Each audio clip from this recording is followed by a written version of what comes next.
ਦਰਸ਼ਕੋ break ਤੋਂ ਬਾਅਦ ਤੁਹਾਡਾ ਸਭ ਦਾ ਭਰਪੂਰ ਸਵਾਗਤ ਹੈ। ਸੋ ਵਿਊਅਰਸ ਐਂਡ ਵਾਲੇ ਸੈਕਸ਼ਨ ਵਿੱਚ ਆਪਾਂ ਗੱਲਬਾਤ ਕਰਾਂਗੇ ਕਿ ਅਕਾਲੀ ਲੀਡਰ ਸੁਖਬੀਰ ਬਾਦਲ ਨੇ ਕਿਹਾ ਹੈ ਕਿ ਆਰਐਸਐਸ ਭਾਰਤ ਦੇ ਸਾਰੇ ਗੁਰਦੁਆਰਿਆਂ ਤੇ ਕਬਜ਼ਾ ਕਰਨਾ ਚਾਹੁੰਦਾ। ਆਰਐਸਐਸ ਨੇ ਪਹਿਲਾਂ ਹੀ ਤਖਤ ਸ੍ਰੀ ਹਜ਼ੂਰ ਸਾਹਿਬ ਕਮੇਟੀ, ਤਖਤ ਸ੍ਰੀ ਪਟਨਾ ਸਾਹਿਬ ਕਮੇਟੀ ਅਤੇ ਦਿੱਲੀ ਗੁਰਦੁਆਰਾ ਕਮੇਟੀ ਤੇ ਕਬਜ਼ਾ ਕੀਤਾ ਹੋਇਆ ਹੈ। ਸੁਖਬੀਰ ਬਾਦਲ ਇਹ ਦੱਸਣਾ ਭੁੱਲ ਗਿਆ ਹੈ ਕਿ ਆਰਐਸਐਸ ਦੀਆਂ ਜਿਹੜੀਆਂ ਜੜ੍ਹਾਂ ਨੇ ਉਹ ਸਿੱਖਾਂ ਵਿੱਚ ਕਿਸ ਨੇ ਲਵਾਈਆਂ ਨੇ। ਇਸ ਬਾਰੇ ਆਪਾਂ ਗੱਲਬਾਤ ਕਰਾਂਗੇ ਔਰ ਜਿਹੜੇ ਜਿਸ ਤਰ੍ਹਾਂ ਕਿ ਆਪਾਂ ਐਵਰੀਡੇ ਜਿਹੜੇ ਤੁਹਾਡੇ ਮੈਸੇਜ ਨੇ ਉਹ ਇੰਟਰਟੇਨ ਕਰਦੇ ਹਾਂ, ਬਟ ਅੱਜ ਉਹਨਾਂ ਨੂੰ ਸਕਿਪ ਕਰਾਂਗੇ ਕਿਉਂਕਿ ਅੱਜ ਪਹਿਲੀ ਜੇਠ ਹੈ।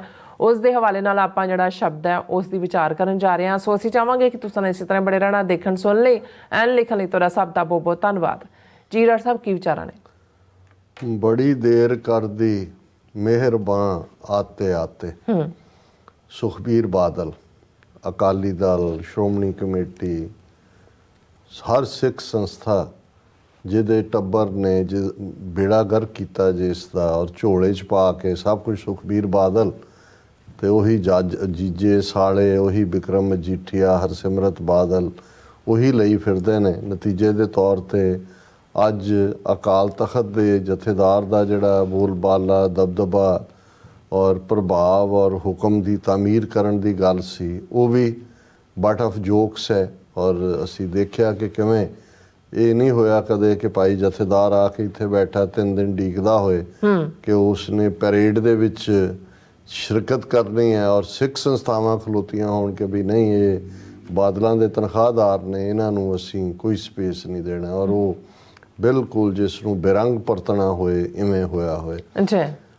ਦੂਸਰੇ ਪਾਸੇ ਅਸੀਂ ਇਹ ਦੇਖਦੇ ਹਾਂ, ਅਫਸੋਸ ਵੀ ਹੁੰਦਾ ਕਿ 100 ਸਾਲ ਪਹਿਲਾਂ ਜਿਹੜੀ ਪਾਰਟੀ ਸ਼੍ਰੋਮਣੀ ਅਕਾਲੀ ਦਲ, ਜਿਸ ਚੋਂ ਫਿਰ ਸ਼੍ਰੋਮਣੀ ਗੁਰਦੁਆਰਾ ਪ੍ਰਬੰਧਕ ਕਮੇਟੀ, ਜਿਸ ਦੀ ਗਲੋਰੀਅਸ ਹਿਸਟਰੀ ਸਟਰਗਲ ਦੀ, ਸਾਕਾ ਨਨਕਾਣਾ ਸਾਹਿਬ, ਚਾਬੀਆਂ ਦਾ ਮੋਰਚਾ, ਗੁਰੂ ਕੇ ਬਾਗ ਦਾ ਮੋਰਚਾ, ਜੈਤੋ ਦਾ ਮੋਰਚਾ, ਔਰ ਫਿਰ 47 ਤੋਂ ਬਾਅਦ ਭਾਵੇਂ 47 ਦੌਰ 'ਚ ਅਕਾਲੀ ਲੀਡਰਸ਼ਿਪ ਦਾ ਗੁਨਾਹ, ਉਸ ਦੀ ਸਜ਼ਾ ਸਮੁੱਚੀ ਕੌਮ ਇੱਕ ਫਰੰਗੀ ਦੀ ਗੁਲਾਮੀ 'ਚੋਂ ਨਿਕਲ ਕੇ ਹਿੰਦੂ ਤਵੀਆਂ ਦੀ ਗੁਲਾਮੀ ਦੇ ਰੂਪ ਦੇ ਵਿੱਚ ਭੁਗਤ ਰਹੀ ਹੈ। ਪਰ ਇਸ ਸਭ ਦੇ ਬਾਵਜੂਦ ਘੱਟੋ ਘੱਟ ਇਹ ਕ੍ਰੈਡਿਟ ਵੀ ਜਾਂਦਾ ਹੈ ਕਿ 47 ਤੋਂ ਬਾਅਦ ਜਿਹੜਾ ਪੰਜਾਬੀ ਸੂਬੇ ਦੀ ਮੰਗ ਦੇ ਲਈ ਮੋਰਚਾਬੰਦੀ ਕਰਕੇ, ਭਾਵੇਂ ਉਹ ਲੂਲਾ ਲੰਗੜਾ ਜੋ ਵੀ, ਪਰ ਇੱਕ 50,300 ਸਕੁਅਰ ਕਿਲੋਮੀਟਰ ਦਾ ਇੱਕ ਖਿੱਤਾ ਜਿੱਥੇ ਸਿੱਖਾਂ ਦੀ ਆਬਾਦੀ ਲਗਭਗ 65% ਸੀ ਔਰ ਇਹ ਕਾਮਨਾ ਕੀਤੀ ਜਾਂਦੀ ਸੀ ਕਿ ਭਾਈ ਇਸ ਧਰਤੀ ਦੇ ਖਿੱਤੇ ਦੇ ਉੱਤੇ ਸਿੱਖ ਕਦਰਾਂ ਕੀਮਤਾਂ, ਸਿੱਖ ਵੈਲਿਊਜ਼ ਵਾਲਾ ਰਾਜ ਜਿਹੜਾ ਹੈ ਉਹ ਭਾਵੇਂ ਦਿੱਲੀ ਦਾ ਪੂਰਾ ਦਬਦਬਾ ਜਾਂ ਯੂਨੀਅਨ ਪਾਵਰ ਦੇ ਥੱਲੇ ਫੈਡਰਲ ਸਿਸਟਮ ਸੀ, ਲੇਕਿਨ 1966 ਤੋਂ ਅੱਜ ਤੱਕ ਜਦੋਂ ਅਸੀਂ 50 ਸਾਲ ਤੋਂ ਜ਼ਿਆਦਾ ਦਾ ਵਕਤ ਦੇਖਿਆ, ਜਿੱਥੇ ਇਹਦਾ ਸੁਖਬੀਰ ਬਾਦਲ ਦਾ ਪਿਓ ਪ੍ਰਕਾਸ਼ ਸਿੰਘ ਬਾਦਲ 5 ਵਾਰ ਚੀਫ ਮਿਨਿਸਟਰ ਰਿਹਾ ਹੋਏ, ਜਿੱਥੇ ਆਲਮੋਸਟ ਪਿਛਲੇ 30, 35, 40 ਸਾਲ ਤੋਂ ਜ਼ਿਆਦਾ ਸਮੇਂ ਤੋਂ ਇਸੇ ਹੀ ਟੱਬਰ ਦਾ ਕੰਟਰੋਲ ਹੋਏ ਸ਼੍ਰੋਮਣੀ ਕਮੇਟੀ ਦੇ ਉੱਤੇ ਵੀ, ਔਰ ਅਕਾਲ ਤਖਤ ਦਾ ਜਥੇਦਾਰ ਵੀ ਇਹਨਾਂ ਨੇ ਥਾਪਣਾ ਹੈ, ਪੰਜਾਬ ਦੀ ਹਕੂਮਤ ਵੀ ਇਹਨਾਂ ਦੇ ਕੋਲ, ਪਾਰਟੀ ਵੀ ਇਹਨਾਂ ਦੇ ਕੋਲ। ਔਰ ਅੱਜ ਹਾਲਾਤ ਇਹ ਹੋਣ ਕਿ ਉਸੇ ਪੰਜਾਬ ਦੀ ਧਰਤੀ ਤੇ ਇਹਨਾਂ ਦੀ ਸਰਕਾਰ ਹੁੰਦਿਆਂ ਗੁਰੂ ਗ੍ਰੰਥ ਸਾਹਿਬ ਦੀ ਬੇਅਦਬੀ ਦੀਆਂ ਘਟਨਾਵਾਂ ਜਿਸ ਲੈਵਲ ਦੇ ਉੱਤੇ ਹੋਈਆਂ, ਬੁਰਜਵਾਰ ਸਿੰਘ ਵਾਲਾ, ਕੋਟ ਕਪੂਰਾ, ਬਰਗਾੜੀ, ਬਹਿਬਲ ਕਲਾਂ, ਉਹ ਸਾਰੇ ਕਾਂਡ ਹੋਏ। ਔਰ ਇਹਨਾਂ ਦੇ ਥੱਲੇ ਕਿਵੇਂ ਉਹ ਸੁਮੇਧ ਸੈਣੀ, ਇਜ਼ਹਾਰ ਆਲਮ, ਕਿਸੇ ਨੂੰ ਅਕਾਲੀ ਦਲ ਦਾ ਵਾਈਸ ਪ੍ਰੈਜ਼ੀਡੈਂਟ ਬਣਾਇਆ, ਇਜ਼ਹਾਰ ਆਲਮ ਨੂੰ, ਸੁਮੇਧ ਸੈਣੀ ਨੂੰ ਡੀਜੀਪੀ ਬਣਾਇਆ, ਕਿਵੇਂ ਇਹਨਾਂ ਦੀ ਸਰਕਾਰ ਦੇ ਥੱਲੇ ਜਥੇਦਾਰ ਗੁਰਦੇਵ ਸਿੰਘ ਕੌਂਕੇ ਜਿਨ੍ਹਾਂ ਦਾ ਕੋਲਡ ਬਲੱਡਡ ਮਰਡਰ 1 ਜਨਵਰੀ 1993 ਨੂੰ ਕੀਤਾ ਗਿਆ, ਔਰ ਈਵਨ ਜਦੋਂ ਰਿਪੋਰਟ ਤਿਵਾੜੀ ਕਮਿਸ਼ਨ ਦੀ ਆਈ ਉਸ ਨੂੰ ਕਿਵੇਂ ਦਬਾਇਆ ਗਿਆ।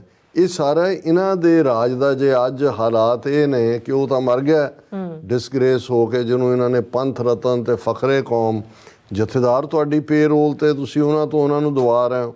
ਔਰ ਉਸ ਤੋਂ ਬਾਅਦ ਹਾਲ ਇਹ ਕਿ ਭਾਈ ਉਹ 2015 ਦੇ ਜਿੱਥੇ ਫਿਰ ਗੁਰੂ ਗ੍ਰੰਥ ਸਾਹਿਬ ਦੀ ਬੇਅਦਬੀ ਦੀਆਂ ਘਟਨਾਵਾਂ ਔਰ ਉਸ ਦੇ ਲਈ ਕੌਮ ਪੰਜਾਬ ਨੇ ਜੋ ਇਹਨਾਂ ਨੂੰ ਸਜ਼ਾ ਦਿੱਤੀ, ਇਹਨਾਂ ਦੀਆਂ 13-14 ਸੀਟਾਂ ਰਹਿ ਗਈਆਂ ਅਸੈਂਬਲੀ 'ਚ, ਹੁਣ 3 ਦੇ ਉੱਤੇ ਆ ਗਏ ਨੇ ਅਸੈਂਬਲੀ ਦੇ ਵਿੱਚ। ਔਰ ਹਾਲਾਤ ਇਹ ਹੈ ਕਿ ਅੱਜ ਜਦੋਂ ਜਿਹੜੇ ਐਨਾਲਿਸਟ ਗੱਲ ਵੀ ਕਰ ਰਹੇ ਨੇ ਉਹਦੇ 'ਚ ਕਿੱਥੇ ਪੰਜਾਬ ਦੇ ਵਿੱਚ ਅਕਾਲੀ ਦਲ ਤੋਂ ਬਿਨਾਂ ਕੋਈ ਸੋਚ ਵੀ ਨਹੀਂ ਸੀ। ਹਾਲਾਂ 'ਚ ਇਹਨਾਂ ਦਾ ਕਾਂਗਰਸ ਦੀ ਰਿਵਾਈਵਲ ਹੋਈ ਅਮਰਿੰਦਰ ਪਾਣੀਆਂ ਦੇ ਮੁੱਦੇ ਤੇ ਉਹਨੇ 2004 ਚ termination of water agreements act pass ਕਰਵਾਇਆ। ਉਹਦੇ ਲਈ ਉਹਦੀ ਵਾਪਸ ਜੜ੍ਹਾਂ ਕਾਂਗਰਸ ਦੀਆਂ ਪੰਜਾਬ ਦੇ ਵਿੱਚ ਲੱਗੀਆਂ। ਹਾਲਾਂ 1997 ਤੱਕ ਪਹੁੰਚਦੇ ਆ, ਬਿਲਕੁਲ ਉਹਨਾਂ ਦਾ ਉੜ ਗਿਆ ਸੀ ਸਾਰਾ ਕੰਮ। ਲੇਕਿਨ ਇਸ ਸਭ ਦੇ ਬਾਵਜੂਦ ਇਹਨਾਂ ਨੇ ਇਹ ਕਹਿ ਕੇ ਵੀ ਡਰਾਮਾ ਵੀ ਕੀਤਾ ਕਿ ਜੀ ਅਸੀਂ ਮਾफ़ੀ ਮੰਗਦੇ ਹਾਂ। ਅਕਾਲ ਤਖਤ ਦੇ ਉੱਤੇ ਜਿਹੜਾ ਉਹ ਚਿੱਟੇ ਸ਼ੂਜ਼ ਦੇ ਉੱਤੇ ਹੀ ਕਾਲੀ ਪਾਲਿਸ਼ ਵੀ ਫੇਰੀ ਗਿਆ ਸੁਖਬੀਰ ਬਾਦਲ ਕਿ ਜੀ ਮੈਂ ਸੇਵਾ ਕਰ ਰਿਹਾ, ਜੁੱਤੀਆਂ ਸਾਫ਼ ਕਰ ਰਿਹਾ। ਲੇਕਿਨ ਕੋਈ, ਕਿਉਂਕਿ ਇਹ ਸਾਰੀ ਗਿਮਿਕਰੀ ਹੈ, ਜਦੋਂ ਤੱਕ ਨੌਟੰਕੀ ਹੈ, ਜਦੋਂ ਤੱਕ ਤੁਹਾਡੀ ਜੇ ਤਾਂ ਸੱਚਮੁੱਚ ਖੁੱਲ੍ਹੇ ਦਿਲ ਦੇ ਨਾਲ ਇਹ ਹੁੰਦਾ ਕਿ ਜੀ ਅਸੀਂ, ਮੇਰਾ ਪਿਓ ਤੇ ਮੈਂ, ਅਸੀਂ ਭਟਕੇ, ਅਸੀਂ ਰਾਜ ਸੱਤਾ ਦੇ ਨਸ਼ੇ 'ਚ ਕੌਮ ਨੂੰ ਬਿਟਰੇ ਕੀਤਾ, ਅਸੀਂ RSS ਦੀਆਂ ਜੜ੍ਹਾਂ ਵੀ ਲਵਾਈਆਂ, ਅਸੀਂ ਜਿਹੜਾ ਈਵਨ ਦਵਿੰਦਰਪਾਲ ਸਿੰਘ ਭੁੱਲਰ ਦੀ ਜਿਹੜੀ ਹੈ ਉਹਦੀ ਜੇਲ੍ਹ ਵੀ ਅੰਮ੍ਰਿਤਸਰ ਦੀ ਉਹਨੂੰ ਨਹੀਂ ਲੈਣ ਦਿੱਤੀ, ਅਸੀਂ ਜਿਹੜਾ ਇਹ ਸੁਮੇਧ ਸੈਣ ਇਹਨਾਂ ਗਲ 'ਚ ਪੱਲੂ ਪਾ ਕੇ ਮੂੰਹ 'ਚ ਘਾਹ ਲੈ ਕੇ ਕਾਲਾ ਕਰਕੇ ਮੂੰਹ ਖੁਦ ਹੀ ਜਿਹੜਾ ਹੈ ਉਹ ਇਹ ਕਬੂਲ ਕਰਦੇ। ਤਾਂ ਪੰਥ ਕਹਿੰਦਾ ਚਲੋ ਕੋਈ ਨਹੀਂ, ਇਹਨਾਂ ਨੂੰ ਹੁਣ ਕੀ ਸਜ਼ਾ ਹੈ ਕਿ ਭਾਈ ਚਲੋ ਹੁਣ ਤੁਸੀਂ ਪੰਥ ਦੀ ਗੱਲ ਕਰੋ। ਪਰ ਇਸ ਸਭ ਤੋਂ ਬਾਅਦ ਈਵਨ ਆ ਜਿਹੜੇ ਤਿੰਨ ਖੇਤੀ ਜਿਹੜੀ ਪਾਰਟੀ ਇਹ ਕਲੇਮ ਕਰਦੀ ਸੀ ਕਿ ਜੀ ਅਸੀਂ ਤਾਂ ਕਿਸਾਨਾਂ ਨੂੰ ਮੁਫਤ ਬਿਜਲੀ ਦਿੱਤੀ, ਅਸੀਂ ਤਾਂ ਖੇਤੀਬਾੜੀ ਵਾਲੇ ਕਿਸਾਨਾਂ ਦੀ ਪਾਰਟੀ ਹੈ, ਉਹਨਾਂ ਤਿੰਨ ਖੇਤੀ ਕਾਨੂੰਨਾਂ ਨੂੰ ਜਸਟੀਫਾਈ ਕਰਦਿਆਂ ਈਵਨ ਬੁੱਢੇ ਬਾਦਲ ਦਾ ਬਿਆਨ ਪੂਰਾ ਐਡ ਰੂਪ ਦੇ ਵਿੱਚ ਵੀ ਲੱਗਦਾ ਰਿਹਾ। ਸੌਦਾ ਸਾਧ ਨੂੰ ਜੇ ਮਾਫੀ ਇਹਨਾਂ ਦੇ ਕਹਿਣ ਤੇ ਉਹ ਤਨਖਾਹਦਾਰ ਜਥੇਦਾਰਾਂ ਨੇ ਦਿੱਤੀ ਤੇ 90 ਲੱਖ ਦੇ ਜਿਹੜੇ ਇਸ਼ਤਿਹਾਰ ਮੱਕੜ ਦੇ ਪੀਰੀਅਡ ਦੇ ਵਿੱਚ ਅਖਬਾਰਾਂ ਦੇ ਵਿੱਚ ਲੱਗੇ ਕਿ ਜੀ ਬਿਲਕੁਲ ਠੀਕ ਕੀਤਾ ਇਹ ਤਾਂ ਜੀ ਜਿਹੜਾ ਮਾਫੀ ਹੈ, ਔਰ ਬਿਲਕੁਲ ਉਹਨੇ ਮਾਫੀ ਮੰਗ ਲਈ ਹੈ ਜੀ ਫਲਾਣਾ, ਔਰ ਬਾਅਦ ਚ ਆਇਆ ਵੀ ਉਹ ਚਿੱਠੀ ਵੀ ਜਾਲੀ ਤੇ ਉਹ ਕਿਹਨੇ ਕੀ ਕੀਤਾ।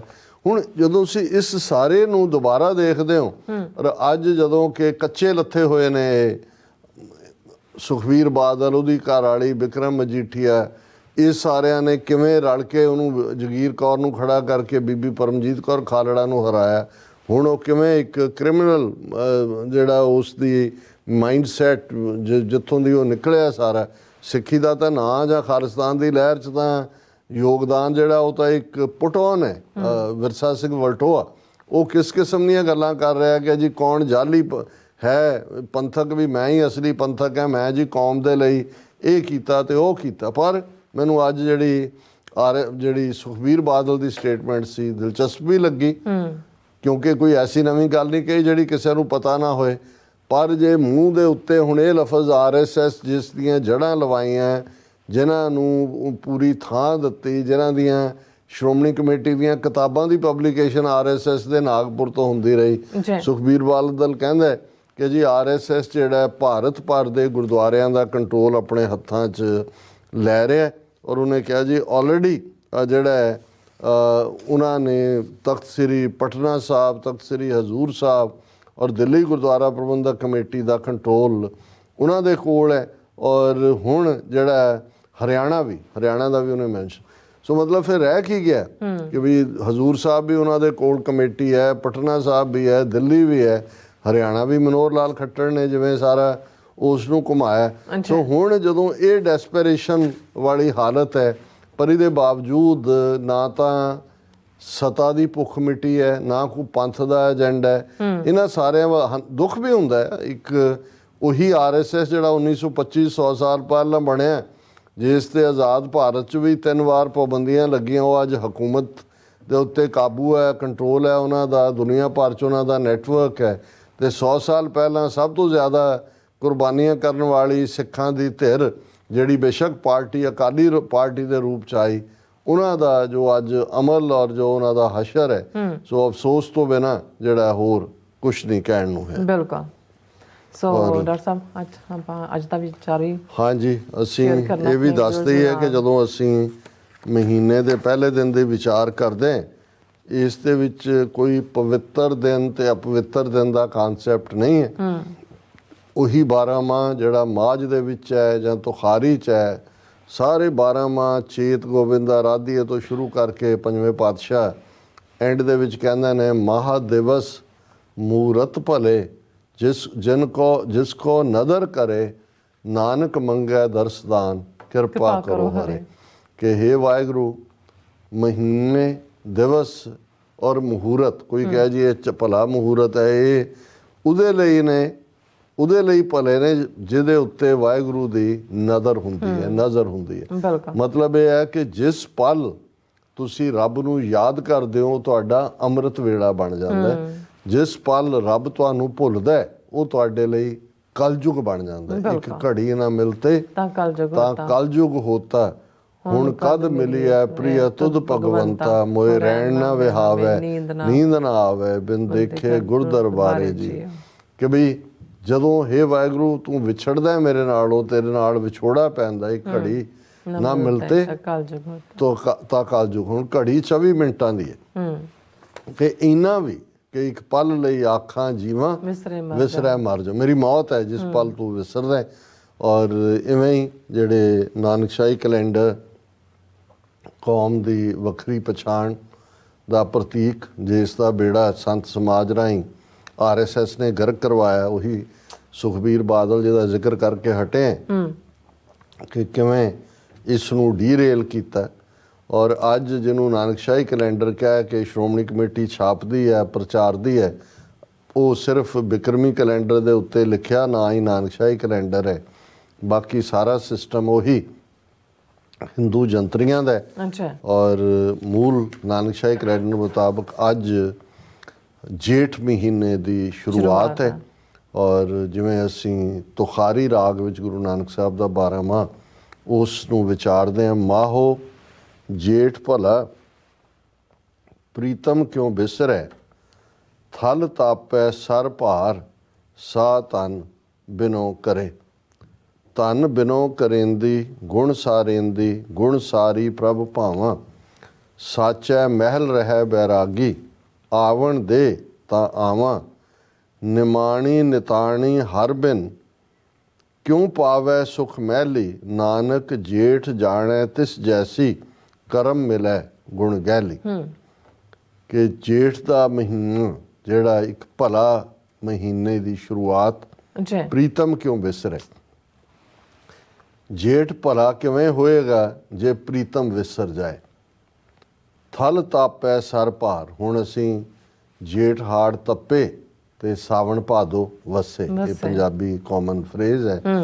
ਜੇਠ ਤੇ ਹਾੜ ਇਹ ਗਰਮੀ ਦੇ ਭਰਪੂਰ, ਥਲ ਤਪ ਦੇ ਪੱਠ ਵਾਂਗ ਇਹ ਮਹੀਨੇ ਹੁੰਦੇ ਨੇ।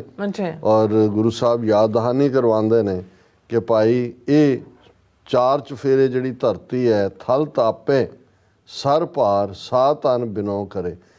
ਹੁਣ ਇੱਕ ਪਾਸੇ ਇਨਸਾਨੀ ਰੂਹ ਜਿਹੜੀ ਵਾਹਿਗੁਰੂ ਪਤੀ ਦੇ ਲਈ ਤੰਗਦੀ ਹੈ, ਉਹ ਬੇਨਤੀ ਕਰਦੀ ਹੈ, ਪਰ ਚਾਰ ਚੁਫੇਰੇ ਉਸ ਅੱਗ ਦਾ ਜਿਹੜਾ ਸੇਕ ਹੈ ਉਹ ਹੈ, ਪਰ ਉਹ ਕਹਿੰਦੀ ਹੈ ਕਿ ਵੀ ਮੈਂ ਕਿਵੇਂ ਹੇ ਵਾਹਿਗੁਰੂ ਤੇਰੇ ਬਿਨਾਂ ਜੀ ਸਕਦੀ ਹਾਂ।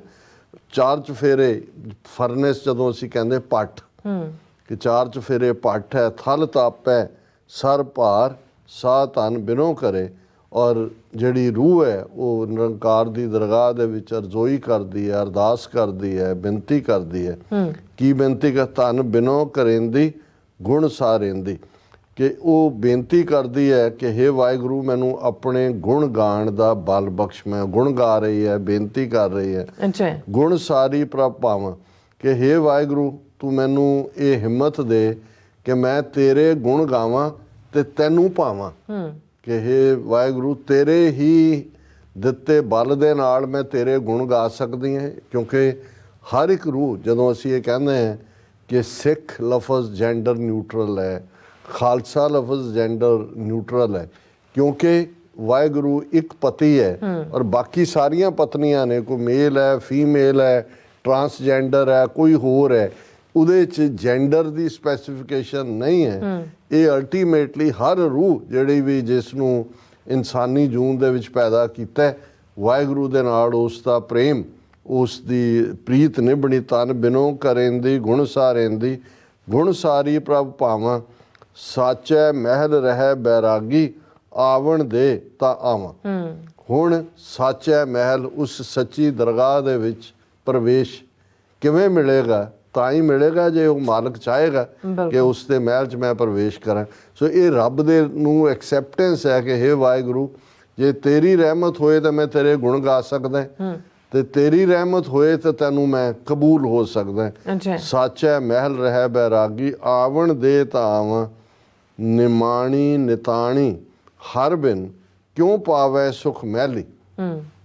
ਤੇ ਜੇ ਵਾਹਿਗੁਰੂ ਦੀ ਨਜ਼ਰੇ ਅਨਾਇਤ ਨਹੀਂ ਹੈ, ਉਸ ਦਾ ਕਰਮ ਨਹੀਂ ਹੈ, ਤੇ ਫਿਰ ਮੈਂ ਜਿਹੜੀ ਨਿਮਾਣੀ ਹੈ ਨਿਤਾਣੀ ਰੂਹ ਹੈ, ਮੈਂ ਉਸ ਵਾਹਿਗੁਰੂ ਦੀ ਰਹਿਮਤ ਉਸ ਦੇ ਕਰਮ ਤੋਂ ਬਿਨਾਂ ਕਿਵੇਂ ਦਰਗਾਹ ਦੇ ਵਿੱਚ ਉਸ ਸੱਚੇ ਰੱਬ ਦੇ ਦੀ ਕੁਰਬਤ ਹਾਸਲ ਕਰ ਸਕਦੇ ਹਾਂ।